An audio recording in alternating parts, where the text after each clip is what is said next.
Abu Hurairah ரலியல்லாஹு அன்ஹு நபியின் தர்பாருக்கு வருகிறார்கள். யா ரசூலல்லாஹ், நான் வீட்டிலே தொழுது கொண்டிருந்தேன்,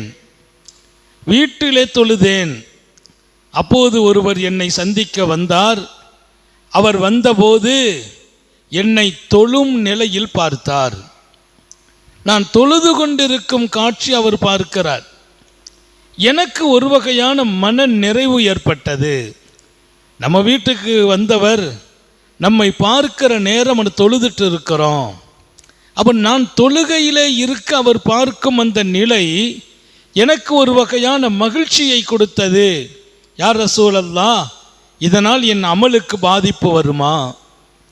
நான் தொழுதுட்டு இருக்கிறது அவருக்காண்டி தொழல்ல, நான் ஏற்கனவே தொழுதுட்டு இருக்கும்போது அவர் வந்து விட்டார். அவர் வந்தபோது பார்த்தபோது மனசுக்கு ஒரு நிறைவு. நம்மை தொழுகையாளியாக பார்த்திருக்கிறார்.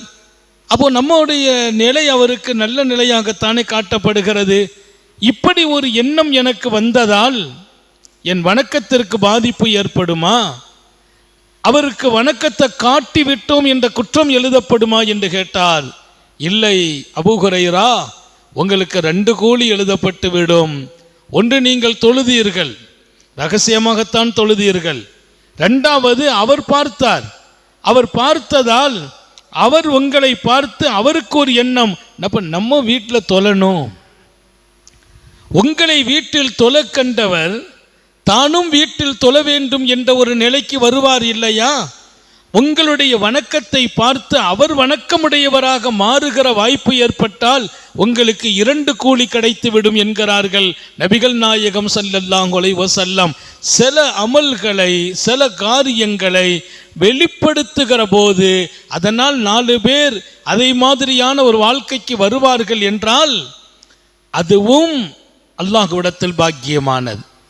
அது தவறல்ல.